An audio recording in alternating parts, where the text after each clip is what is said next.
Kawan-kawan, sebelum nonton video ini, jangan lupa subscribe, like, komen, dan share.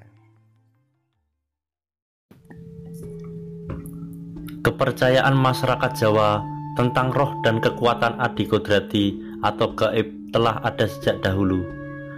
Leluhur kita percaya bahwa semua benda yang ada di sekelilingnya itu bernyawa. Semua yang bergerak dianggap hidup, mempunyai kekuatan gaib, dan memiliki watak baik dan watak buruk. Sama seperti pandangan Mbah Marijan selaku juru kunci Gunung Merapi, yang melihat bahwa Merapi merupakan makhluk gaib yang bernafas, berpikir, dan berperasaan. Maka tidak heran saat Merapi sedang bergejolak, Mbah Marijan percaya bahwa sosok gaib Eyang Merapi sedang murka dan mengingatkan manusia, khususnya di wilayah Gunung Merapi. Murka sang Eyang bagi Mbah Marijan dimaknai sebagai akibat keserakahan dan rakusnya manusia. Makanya untuk menghindari hal-hal yang tidak diinginkan bagi keberlangsungan hidup manusia, para leluhur dan masyarakat Jawa secara umum, khususnya di dalam lingkungan Keraton Ngayogyakarta Hadiningrat, sering mengadakan ritual upacara lelabuhan. Tulisan ini secara khusus tidak membahas satu persatu dalam upacara labuhan, melainkan secara umum menjelaskannya. Kata labuhan sebagai upacara sakral di lingkungan Keraton Ngayogyakarta Hadiningrat berasal dari kata labuh atau larung, yang memiliki arti melarung sesuatu ke sungai atau laut. Asal usul tidak lepas dari sejarah kerajaan Mataram Islam yang dimulai pada masa Sri Sultan Hamengkubuwono I 1755. Meski yang menyelenggarakan labuhan berasal dari keraton, namun dalam pelaksanaannya di lapangan masyarakat dapat ikut serta. Labuhan dalam praktiknya dibagi menjadi dua, yakni Labuhan Alit dan Labuhan Ageng.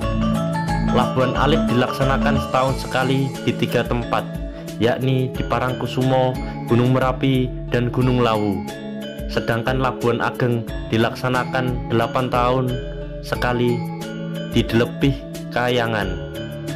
Keduanya dilaksanakan pada waktu-waktu tertentu, yakni pada penobatan raja, peringatan hari ulang tahun, penobatan sultan atau disebut tinggalan panjenengan atau tinggalan dalam panjenengan atau tinggalan jumenengan.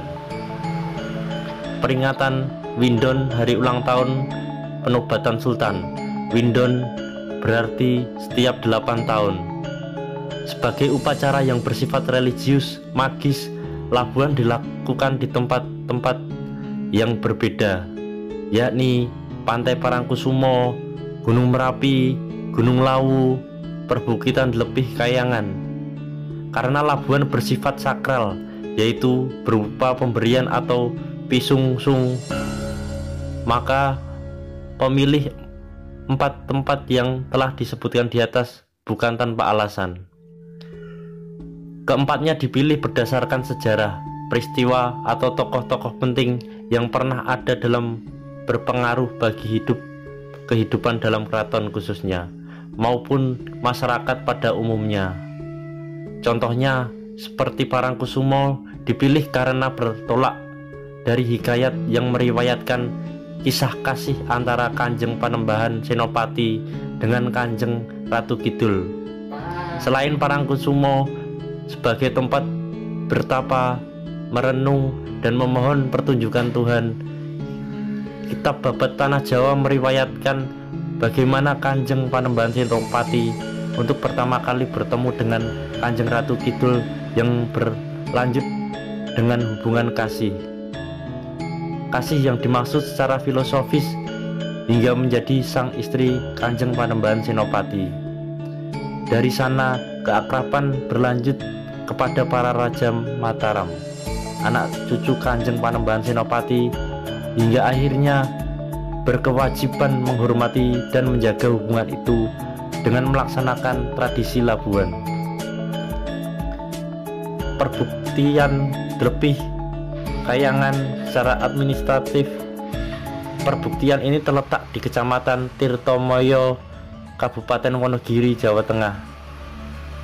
Perbukitan ini dipilih karena didasari kisah pertapaan Kanjeng Panembahan Senopati sebelum diangkat atas amanat rakyat sebagai raja pertama Mataram Islam. Bertolak dari tempat pertapaan Kanjeng Panembahan Senopati, maka para susuhan Surakarta Hadiningrat dan para Sultan Ngayogyakarta Hadiningrat melakukan labuhan. Segera setelah melakukan, seorang putra mahkota dinobatkan raja dan dilakukan setiap windon hari ulang tahun penobatan raja. Selain itu, dasar dipilihnya perbukitan lebih akibat tempat ini dijadikan semedi oleh Kanjeng Sunan Kalijaga karena terpesona oleh keindahan dan kenyamanannya. Gunung Lawu tidak lepas dari sejarah Prabu Kartabumi Brawijaya V Majapahit, leluhur dari Raja-Raja Mataram yang pada masa akhir pemerintahannya digantikan oleh Kerajaan Demak. Prabu Brawijaya lalu menjalani sisa kehidupan pergi ke Gunung Lawu untuk bertapa moksa. Sebagai petapa, Prabu Brawijaya dikenal dengan nama Susuhunan Lawu I, Kasapuhan.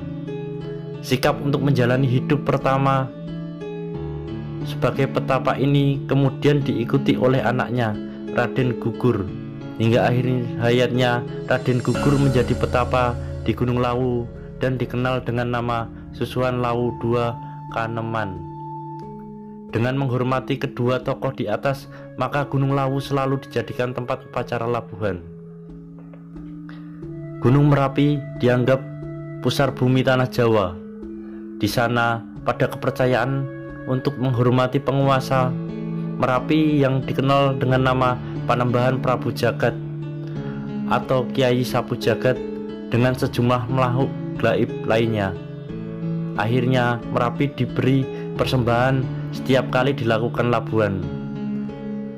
Dari keempat tempat di atas, sepintas jika kita amati sangatlah berkaitan dengan kosmologi, yakni terdiri dari laut dan gunung yang menggambarkan makrokosmos jagat gede dan mikrokosmos jagat kecil kehidupan manusia.